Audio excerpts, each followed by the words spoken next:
नमस्कार, आदर्श पाठशाला में आपका हार्दिक स्वागत है। जैसा कि आप सबको पता है, हमने इससे पहले वर्गमूल याद किए थे। अब हम घनमूल याद कर रहे हैं। हम कुछ प्रश्न छोड़ छोड़ के ले रहे हैं। इसका मतलब आप 3-4 प्रश्न करना सीख जाओगे। सारे प्रश्न आप मन से कर सकते हो। सबसे पहले हम जैसा कि वर्गमूल में 2-2 के वर्ग बना रहे थे, घनमूल में हम 3-3 के वर्ग बनाएंगे। तो सबसे पहले हम भाग विधि से ही कर रहे हैं। ये 68, 921 कितने समूह बनने हैं हमारे पास? 2 समूह बनने हैं। इसका मतलब हमारे पास पहला समूह 68 का है। 68 कितने के क्यूब के बराबर है? मतलब किसकी घात 3 के बराबर है। तो 4 की घात हम 3 ले रहे हैं। 4 की घात 3 कितने होते हैं? 66 होते हैं। 4 जिसके ऊपर स्क्वायर लगे उसको हमें ऊपर लेना जरूरी है। इसका मतलब हमने 4 को ऊपर ले लिया। अब देखिएगा, 64 घटाए 68 में से पीछे कितने रहे? 4। आगे एक एक संख्या उतारनी है। ये 49 हो गए। अब क्या करना है, समझने वाली बात यहाँ पे वो आप भूल जाते हो। क्या करना है, हम क्यूब कर रहे हैं। इसका मतलब क्यूब से आप याद रख सकते हो कि हमें माइनस करना है 3 के गुणा में। अब क्या करना है, यहाँ पे घात 3 थी तो यहाँ पे इसी की घात लेनी है 2। हम 4 की घात 2 ले लेंगे।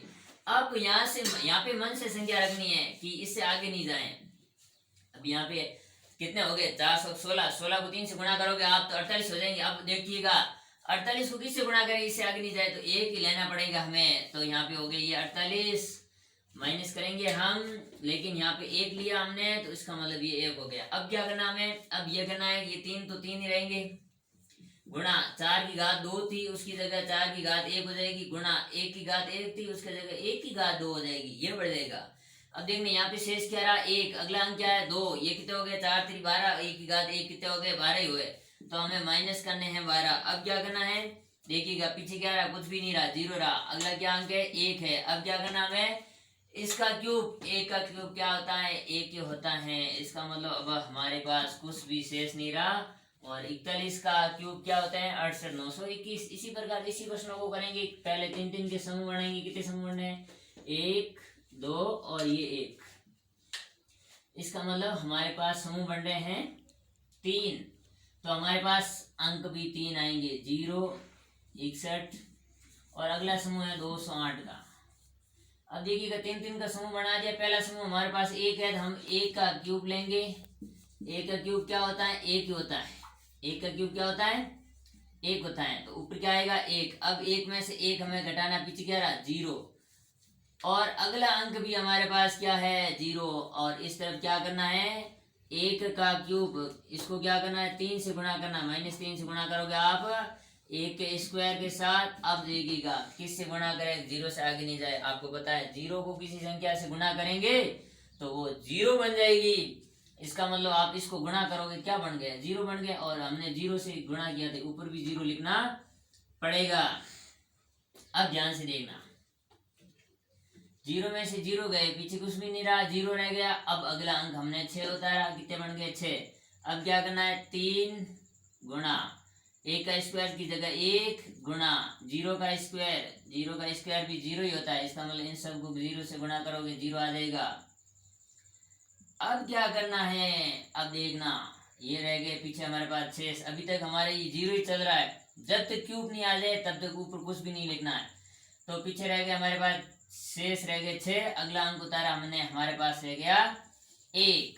अब क्या करना है? अब हमें करना है, इसका स्क्वायर था, अब 0 के क्यूब से क्यों घटाना है? 0 का क्यूब भी कितना हो गया?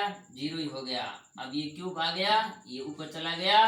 अब 61 में से 0 गए, पीछे कितने रहे? 61 ही रहे। अब अगला अंक उतारना 2।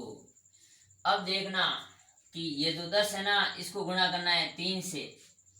माइनस करोगे आप, किससे गुणा करोगे? 3 गुणा 10 का स्क्वायर। किसका? 10 का स्क्वायर। यहाँ पे 10 नहीं 20 होते, 20 ले लेते, 28 होते तो 28 ले लेते, 48 होते तो 48 ले लेते। कहने का मतलब जो 2 अंक है ना, इनको लेना है और वो भी स्क्वायर के रूप में लेना है। अब क्या करना है? इनको गुणा करना है। किससे? वो हम देखेंगे, पहले इसको गुणा कर लेते हैं। 10 की घात 2 है, इसका मतलब ये 100 है। 100 को 3 से गुणा करोगे 300 हो गए। अब 300 को किससे गुणा करें? 612 से। आगे नहीं चला जाए, आपको पता है 300 दूनी कितने होते हैं? 600 हो गए। तो हमने 300 को 2 से गुणा किया, 600 हो गए। अब ये 2 लिए हमने तो ऊपर आ गए 2। अब इसको क्लियर करेंगे।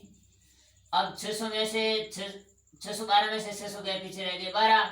अगला अंक उतारा हमने, क्या है 0, 120 हो गए। अब देखिएगा यहाँ पे माइनस करना है क्या, 3 गुना, जिस प्रकार यहाँ पे 3 गुना 1 का स्क्वायर कर रहे थे, फिर 1 कर रहे थे, यहाँ पे 10 का स्क्वायर, इस बार 10 आ जाएंगे, वही प्रक्रिया है।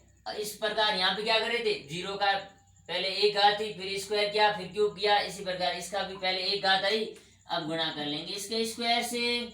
इसका स्क्वायर कितना हो गया 4, 4 को 10 से 40, 40 को 3 से गुणा किया 120 हो गए।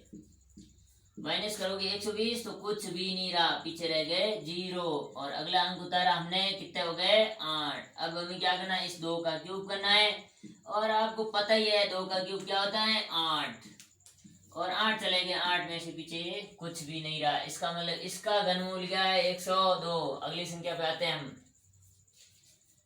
अगली संख्या में हम समूह बनाएंगे, ये बन गया हमारे पास कितने का, 3 का समूह 1, 3 का समूह 2 और 3 का समूह 3। अब देखना इन समूहों को हम अलग अलग लिखेंगे। सबसे पहले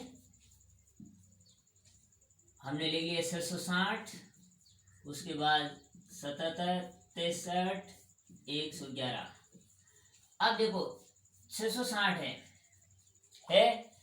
अब इसको हमें समूह में 3 संख्या पे, पहला समूह यही बनना, 3 का बनना, ये किसके क्यूब के बराबर है, तो ये 8 के क्यूब के बराबर है लगभग।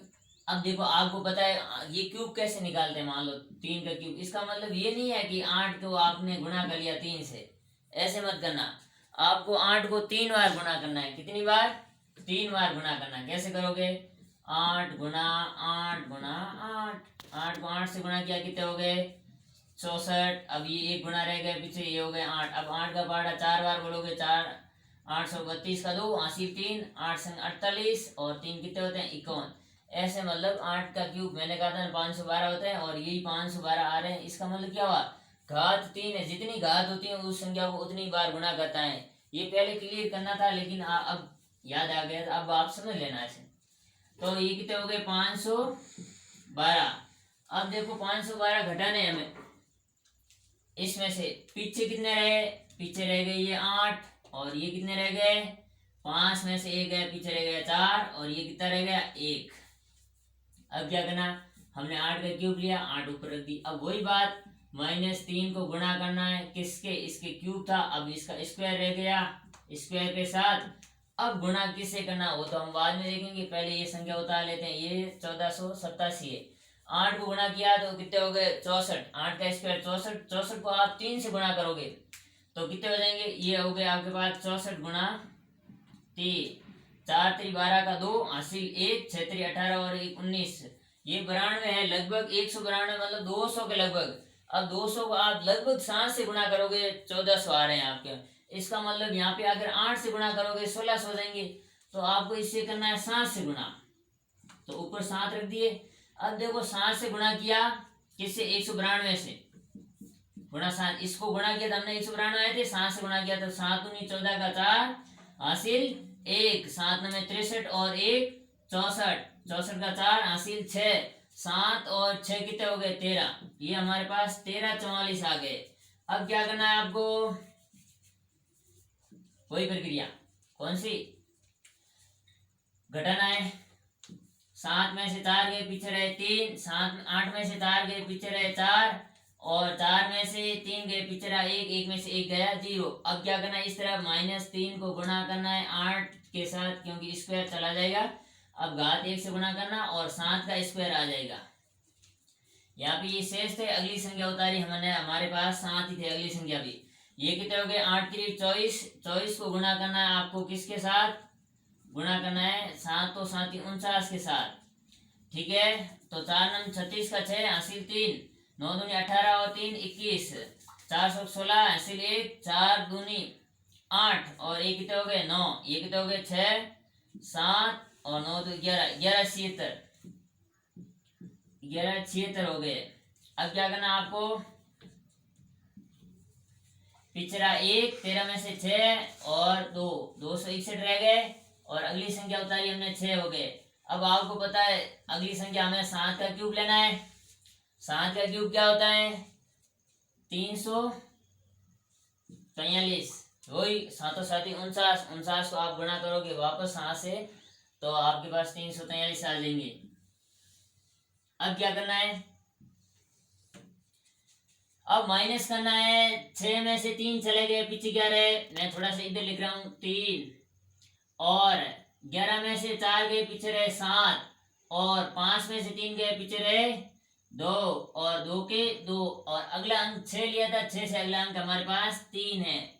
ये 22,773 हो गए। अब हमें क्या करना, वही प्रक्रिया, -3 को गुणा करना।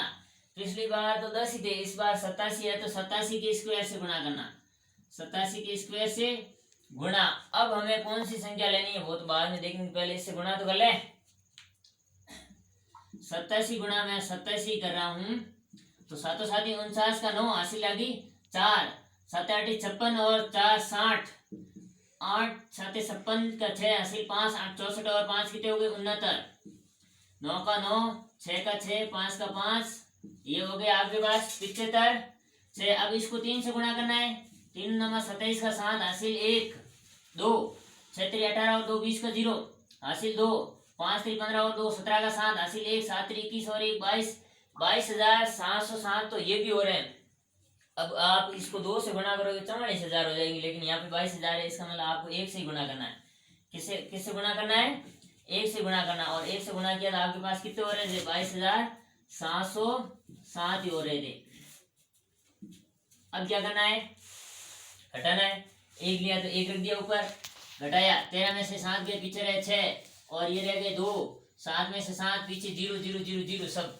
अब 26 है, अगला अंक उतारा हमने, 3 यहाँ उतार लिया, 1 261, 261 में से क्या घटाना है, -3 गुणा 87 गुणा 1 का स्क्वायर, ये कितने हो गए, 7 3 21 का 1, 7 3 21 का 1 हासिल 2, 8 3 24 और 2 कितने हो गए 26, 326 में से 261 में से 61 गए, पीछे क्या रहे 0, अगला अंक उतारना, क्या है अगला अंक 1, अगला अंक 1 आ गया। अब इस 1 का क्यूब घटाना है, इसमें से 1 का क्यूब क्या होता है, 1 ही होता है। 1 में से 1 चला गया, पीछे क्या रहा 1, तो इसका मतलब इसके आंसर क्या है 871। ये संख्या आपने अगर रखना सही ढंग से सीख लिया, देखो एक बार क्यूब, वापस स्क्वायर और वापस घात 1, 3 2 1, वापस दोनों संख्या साथ में लेनी है, वापस देखो वापस इसके साथ 2 और 1 ऐसे साथ में ले रहे हो तब, तो ये थोड़ा सा आप ध्यान रखना। और इसी प्रकार है जो हमारी प्रश्नावली 1.3 कंप्लीट होती है। और किसी को कोई डाउट हो तो हमारे इस व्हाट्सएप नंबर पे आप प्रश्न भेज देना, आपको आंसर मिल जाएगा।